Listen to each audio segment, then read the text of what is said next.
here we come into the new vision. This is by Martin Sharp, who was an Australian living in London, and one of the great, not only post artists, and I've just looked at Wikipedia, his work is absolutely magical, and Jimi Hendrix, and he did this. This was a cover of Oz magazine in 1967, and there's Mr. Tambourine Man blowing in the wind, and there's Hey Mr. Tambourine Man, play a song for me in the jingle jangle morning, I'll come following you, and I love Mr. Tambourine. Well, that sums up, because 67 was an amazing year, emanating from San Francisco and the flower power came the alternative culture, the counterculture, the hippies, the beautiful people, the flower power, and all sorts of things happened, and wonderful things happened in London. But the thing with this is that it's full of the swirling images and from mind-expanding drugs, which were very, very popular there, and it influenced the art. And the psychedelic art at the time was quite extraordinary. Nothing since has seen it, and these were homegrown artists, so he was Australian by birth. And during that period, I wrote for IT, International Times, the underground paper, and I did a couple of reviews for Oz, one on a book on Gandhi.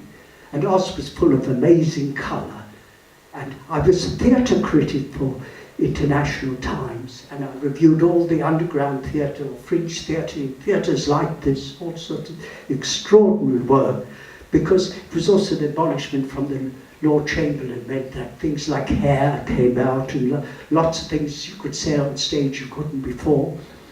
And the Roundhouse played an important part there too, because first the Arts Lab opened in London at Drury Lane, which was a creative harbour, and I spent so much time there. And later my second play was to be put on there. And in 67, I got a call from Sean Day-Lewis at the Daily Telegraph one morning in the lodging house I lived in Earl's Court, with one phone on the landing, saying, I'm Sean Day-Lewis, the art critic of the Telegraph. Congratulations, you won the Arts Council bursary, which was lovely. I was people in the news, in all the papers the next day, and I'd won £500, which was quite a lot of money then. But there were so many things, and at the Roundhouse in 67 was the Congress on the Dialectics of Liberation, which is a stunning starter for the later political things which came out. And there was Stokely Carmichael here for 2 weeks, the Black Power leader. There was R.D. Laing, the anti-psychiatrist, brilliant man, and all the subverts from the Third World, the New Left, all came to the Roundhouse. And I was critic for International Times, and I wrote a piece about it, which they put a nasty heading on, called Dialectics Masturbation.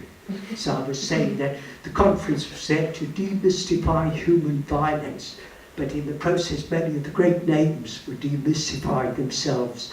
But what can one say? The more I think of it, because 67 was so colourful, and so much emanated from like the psychedelic posters, the underground comics from San Francisco, because that was the centre of all this wave of things. But it came down to London, and I'm grateful to be a street seller of Oz and IT. And I was eventually at the court case where Oz was prosecuted for obscenity.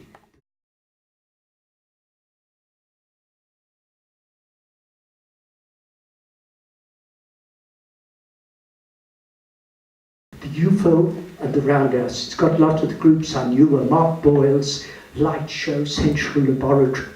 And first of all, the UFO Club, where I first saw Pink Floyd. In fact, before I came to the UFO Club, I saw Pink Floyd. I saw an ad for this group with the Hornsey College Sound and Light Workshop at the All Saints Church Hall in Nottingham Gate.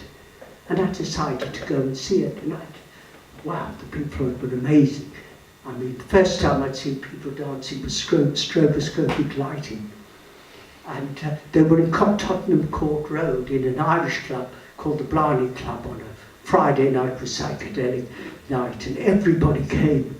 I remember seeing this young Japanese woman with long black hair sitting on the stairs there, and that was Yoko Ono, before she'd gone with John Lennon or met him. And UFO moved to the Roundhouse for a few months, I think in '67. So first of all, UFO in the Roundhouse then became a dream palace. There were beautiful light shows. 4 o'clock in the morning you could watch Godzilla and films like that. There was Crazy World of Arthur Brown coming down from the ceiling with fire in his hair, singing I Am the God of Hellfire. And it was a wonderful venue. I saw the Doors here on their 2 London concerts, the Bugs, the Incredible String Band, and lots of different things. It was an amazing place.